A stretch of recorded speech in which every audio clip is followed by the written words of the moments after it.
the Unlock a Life You Love podcast. My name is Dr. Tim Teel. I am the doc of Unlock. Welcome back, and we are going to continue our conversation. Fascinating conversation with my friend John Bygraves. John is now a 7-year survivor of an anaplastic lymphoma that he treated with a combination of both radiation, chemotherapy, and energy healing. And I'm going to let John tell his story.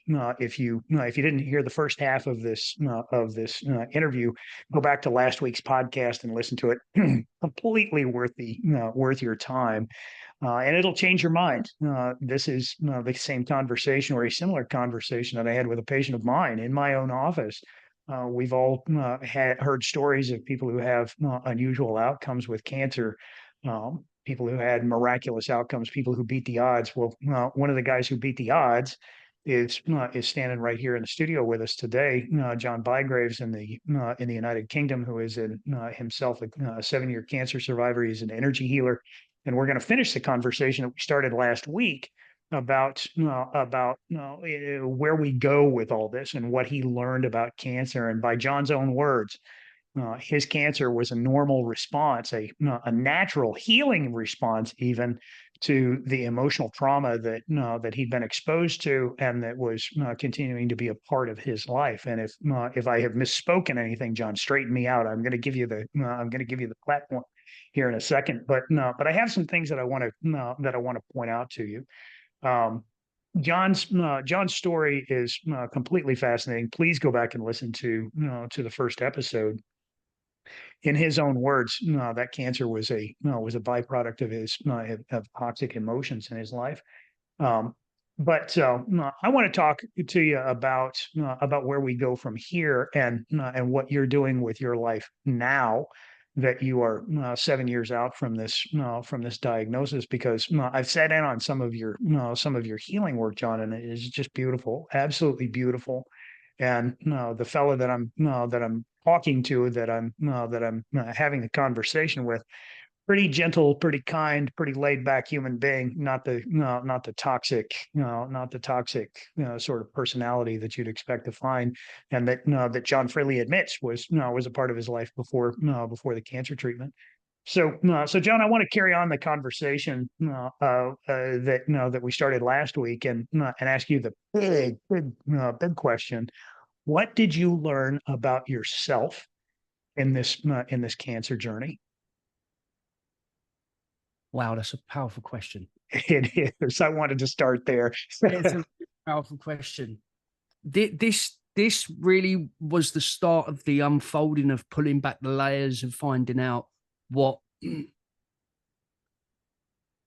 I'm about, uncovering my worth as a person, and also having that realization is that I'm not the body, I'm not the thoughts, I'm not the emotions, I am the soul.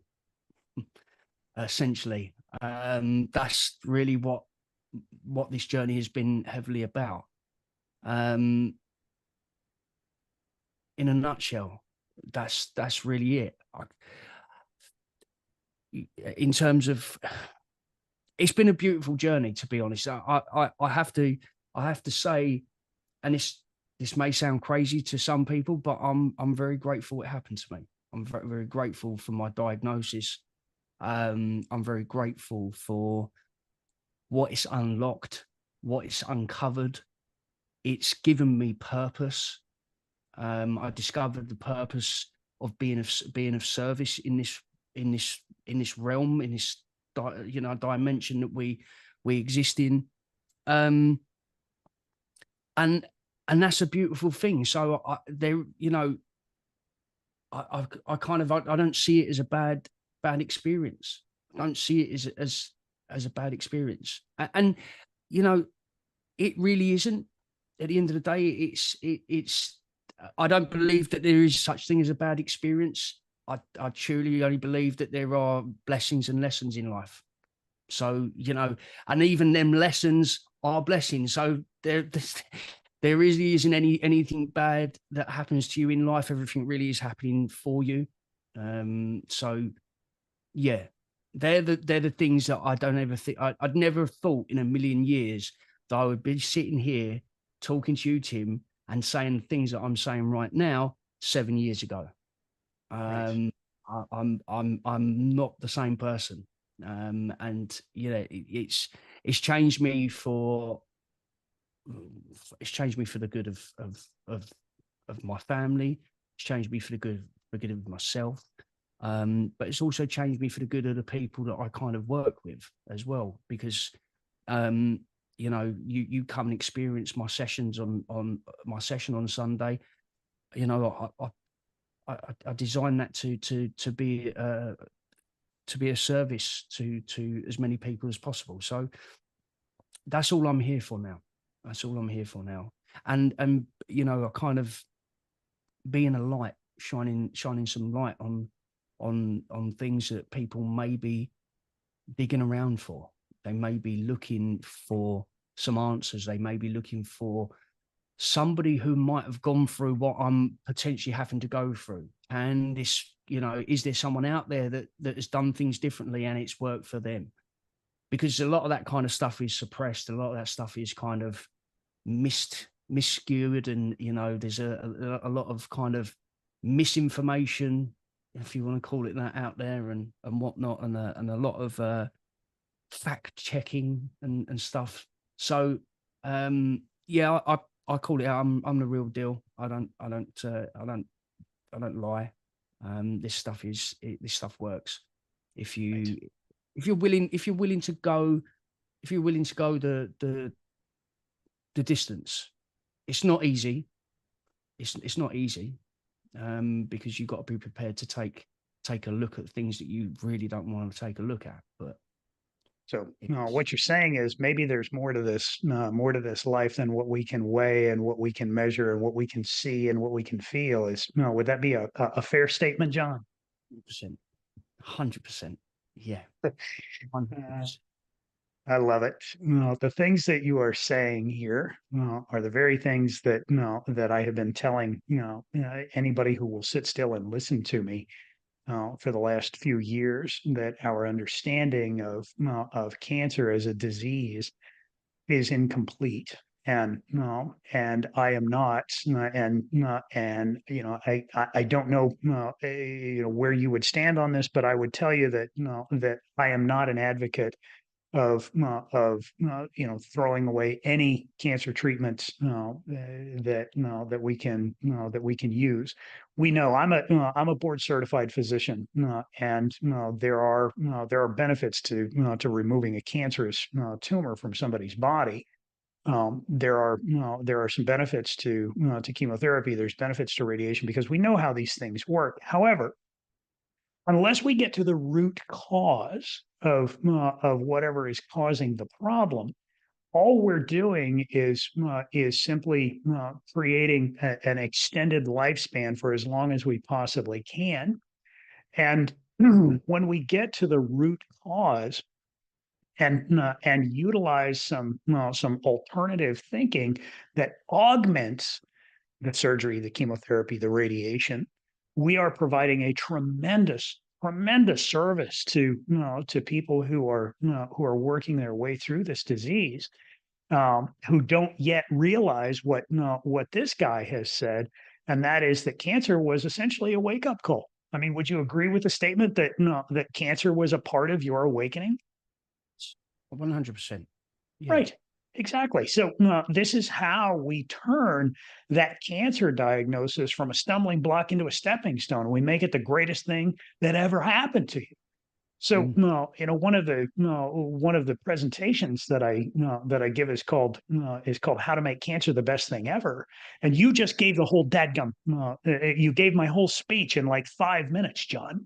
And I spend the better part of 45 minutes trying to convince people how to do this. And here's the guy. Here's the guy right here. He's got the story, and his story is not uncommon. It is unusual, but other people who have recognized that there is an emotional component to how your body responds to everything is a big deal.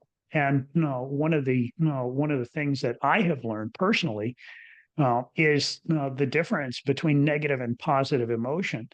And negative emotion is dispersive, it is chaotic, and it is destructive emotional energy. Okay. Positive emotion is concentrated, creative, and organized emotional energy. That's emotional energy that's coming toward us, and negative emotional energy is moving away from us. Well, when you look, as again, the doc, I gotta pull some resources here from where I've been. The way we diagnose a cancer, when we look at it under a microscope, is we look for a loss of structure. We look at the amount of chaos that there is in the tissue that we're looking at under a slide. This is how we make that diagnosis. Well, if negative emotional energy is chaotic and destructive, and positive emotional energy is organized and creative, the biological match to negative emotion is cancer. It's destructive and chaotic. And the biological match to healthy tissue, kind of like the guy that we're looking at here, is organized and creative. It's simply, we're simply pointing out the pattern of behavior of positive and negative emotion. And John is sitting here telling us that that he believes intuitively and from his understanding and from his life journey that cancer was caused by or a result of his negative emotion. And he's never seen cancer on a slide. Have you, John, ever seen that, John? Never. No. Okay. Intuitively, he simply understands that the biological match to cancer is negative emotion, and of all forms. How many different kinds of negative emotion were you experiencing, John? I mean, can you go down the list? The list is endless. Exactly. It's an endless list. In how I started to recognize this and work this out was sheerly coming to a point of having acceptance around what I'd actually gone through, not holding on to the resentment, the anger, the hate for all of the traumatic experiences that I'd gone through. Physically forgiving my parents for, I actually sitting them down and actually speaking to them both was one of the most liberating experiences I'd ever actually gone through in my entire healing experience. The weight, the energetic weight that was lifted out of my physical being when I actually done that, I actually went through that experience, was one of the biggest eye openers for me. I actually got goosebumps while I'm actually here sitting here speaking about it, because it had that much of a profound experience on my physiology that it changed. It was like a massive turning point. That was, when I was in that in between stage of going through chemo before I had. So that's why I believe that was one of the biggest things that actually helped me rid my system of or should I say rid my system, but rebalance my system, which is a better terminology, should I say, to heal. So these are the things that I kind of witnessed firsthand. It's not something that I've just kind of read out of a book or listened to someone say. These are the things that I actually incorporated with tangible things that you can actually do. And everybody can do these things. Everybody can learn to have acceptance around it, acceptance around their situation. Everybody can learn to forgive, and let go. I mean, I read a book. I read a book twice of Dr. David R. Hawkins. He was an unbelievable guy. He wrote a book called Letting Go. And he actually teaches a process in that book of the art of letting go of when a negative emotion comes up and arises, you just allow it to be, allow it to come up, allow it to manifest how it needs to manifest. If it breaks you to a point where you need to start crying, then let that go and allow it to be. I mean, us as men, we're kind of told that we should, men don't cry, and I've been brought up in that world where you have to suppress that emotion. So if you can imagine how much energy there is to actually manifest in your systems for you to actually break tears, and you hold that back and you don't allow it to come out, it's got to go somewhere. So, I started learning to let these things go, and I'd done a lot of crying. I'd done a lot of crying along my journey. So these things are real. These things work. And yeah, you if you're willing to go, like I said, the distance and put the work in, you will see miraculous changes, and very, very, very quickly. Just as I did, and as Dr. Tim says, I'm not the only one that's done this. There are other many cases out there that are of people that have made miraculous turnarounds. So, yeah, there is a huge connection with emotional trauma, not just with cancer, with multiple other diseases as well. This isn't just about cancer. This is about dis-ease as a whole, really. I know we're talking specifically because of this is what I've gone through, but all dis-ease is an imbalance in your system, which is generally caused by the imbalances of your emotional state, which then transcends into your physical system, which has then got to excrete a chemical reaction. You're creating a negative environment for disease to thrive. So, and then if then coupled that along with poor lifestyle choices, you're then throwing in a lot of toxicity into your system. You're living in a toxic environment, i.e. you've got a toxic relationship, you've got toxic family members. That just all plays a massive, massive role in compounding and compounding and compounding.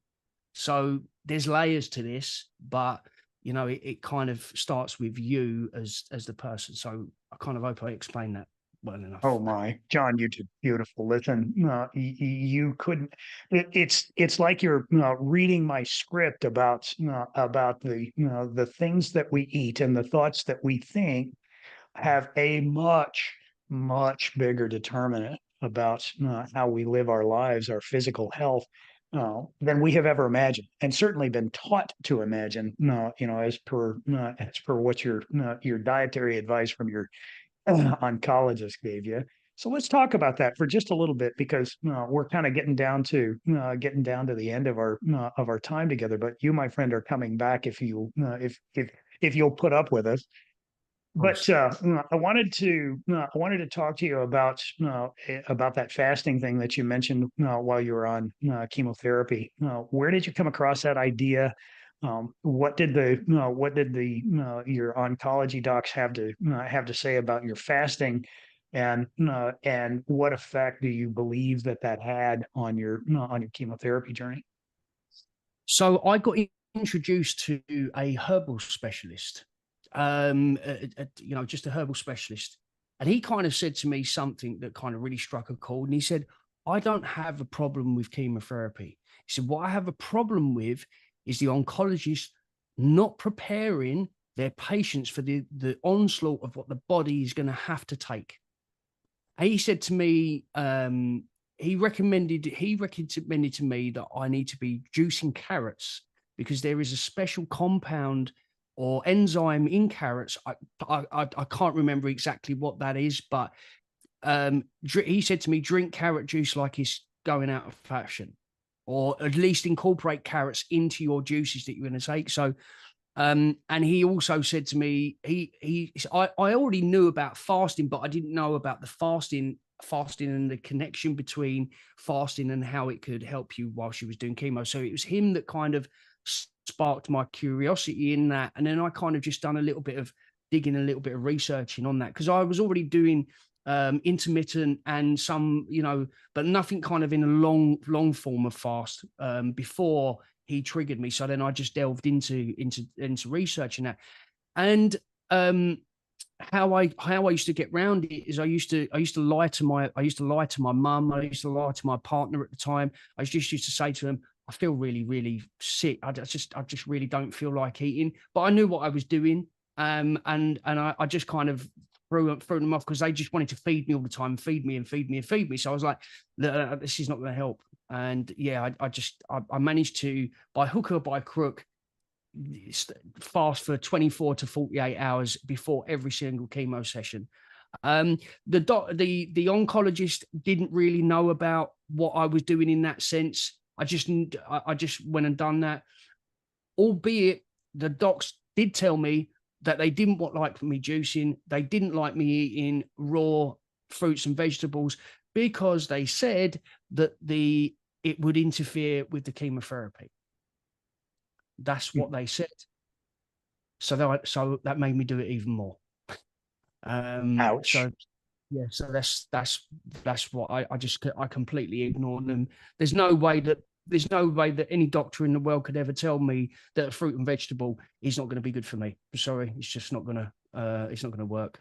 So I've done the opposite, but yeah, that's what I kind of experienced. Fascinating. I love it. So, do you think we are bodies with souls, or are we spirits having a human experience? We're spirit. We're spirit that goes. I believe that we're spirit that goes through the soul experience, but also goes through the physical experience as well. So I believe that there is another layer beyond the soul. So, obviously we are all connected. So yeah, I suppose we could say spirit, soul into the physical. But yeah, that's how I kind of view it. I mean, I along my path as well, I kind of self-medicated with mushrooms as well. So I kind of had So, tell me about that experience, if you don't mind. Again, one of the most profound experiences that I've ever had in my life. I kind of I died and was reborn, I suppose, in that experience.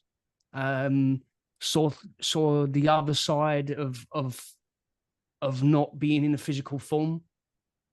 Change completely this physical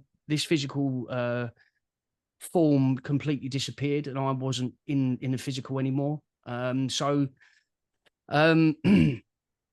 Yeah, I had a profound experience with that as well along that path, which really, really opened my eyes. It wasn't something that I wasn't kind of unaware of. It kind of confirmed everything that I knew, if that makes sense. So Absolutely.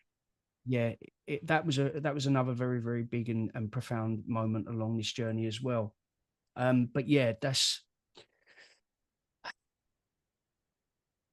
it amazes me how these things are all interconnected, and everything's kind of like just an unfolding of many different layers that you keep pulling back and keep pulling back, and it's an ongoing process. We're forever doing this work. I haven't stopped.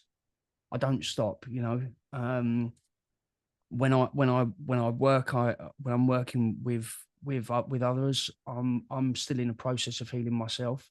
I don't claim to be the finished article. So, would you call it healing, or would you call it growth at this stage in the ball game? I'd like to call it both.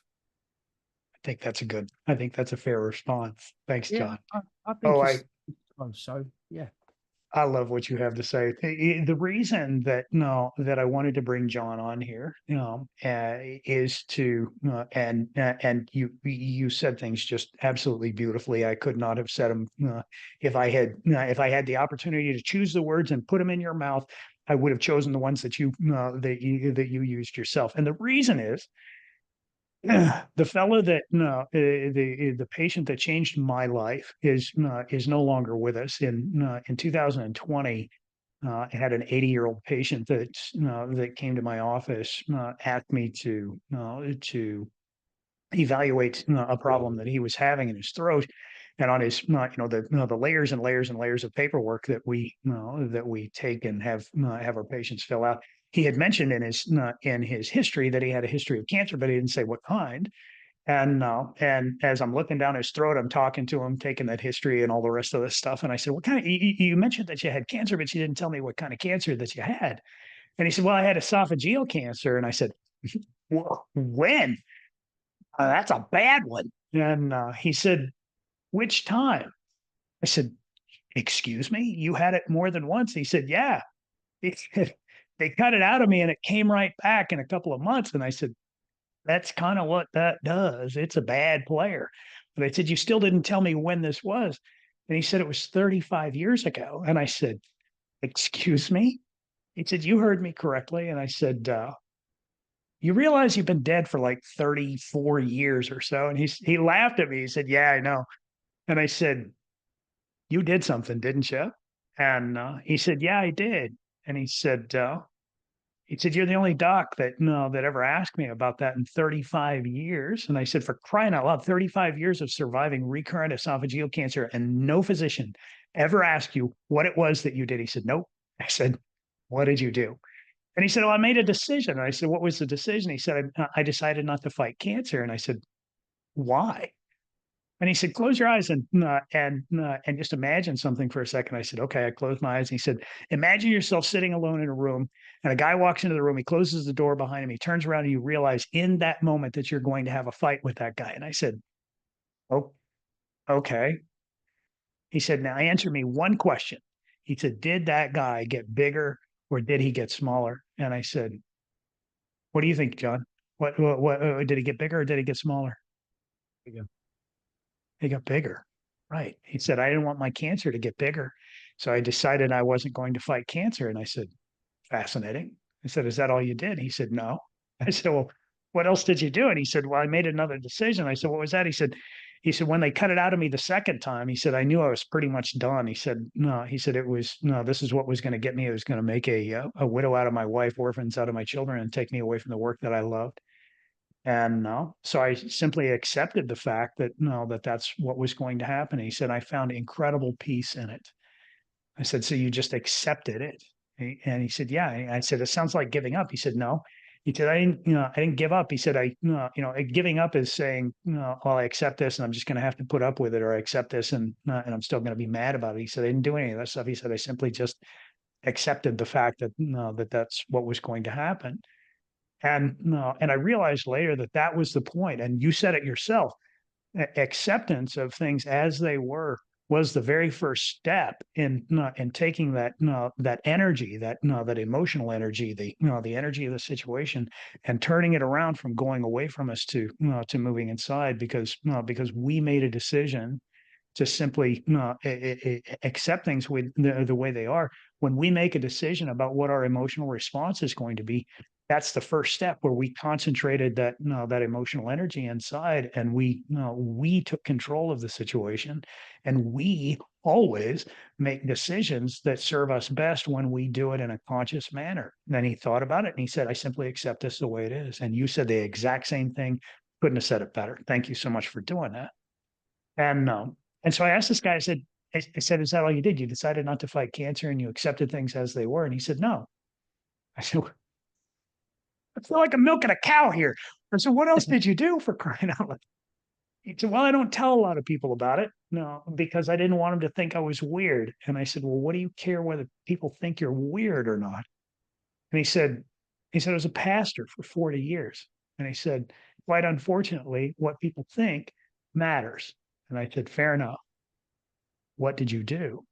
And he said, "I sat down in a chair 2, 3, 4 times a day, as many times as I thought about it." And he said, "I closed my eyes and I sent that cancer love." And I said, "That's it?" He said, "That's it, for 35 years." He said, "I still do it today." I said, "You've got to be kidding me. It can't possibly be that powerful and that simple. And he said it was. It is. And he said, I don't know.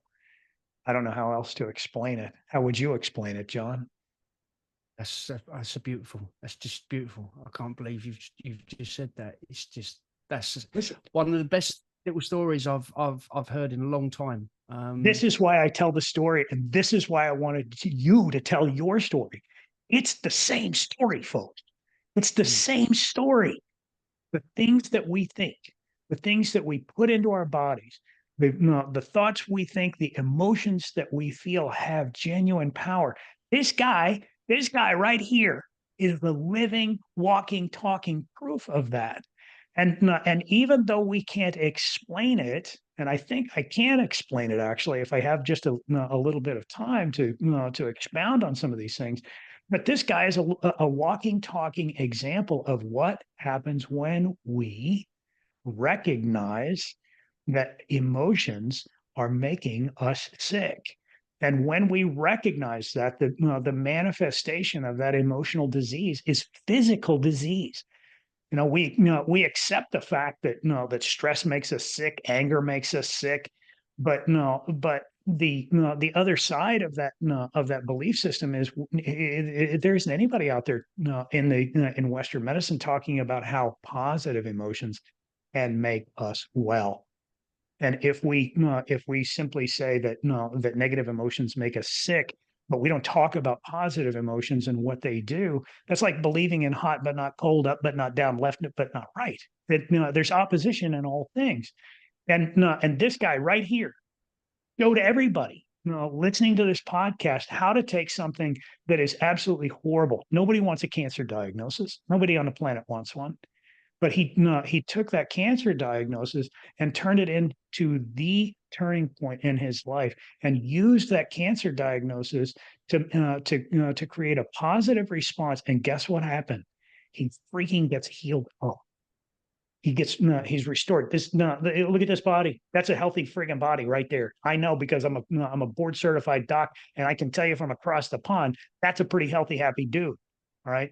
And I'm telling you that the food that we eat and the thoughts that we think are so much more powerful than we have ever imagined possible. Listen, John Bygraves, you're coming back on this podcast, buddy, sometime when we get the chance to reconnect.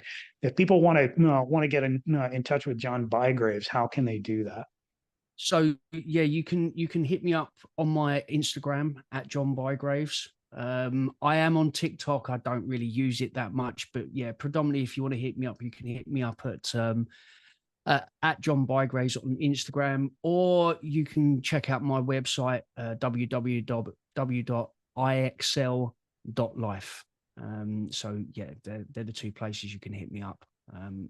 Well, the other place you're going to find John is right here on Doc of Unlock, because I can assure you, now that I've had the opportunity to listen to what John has to say and what he's all about, my friend, you and I are going to be telling this story together for for quite some time. So, John Bygraves, love you, my friend. No, thank you so much for being on our podcast. Stay tuned. We'll have John back another time, because I'm sure he has a whole heap of a lot more to teach and tell. So do I. My name is Dr. Tim Teel. I am the Doc of Unlock. Thank you so much for tuning into the Unlock a Life You Love podcast. John Bygraves, thank you so much. We'll catch you guys next time. Thank you so much.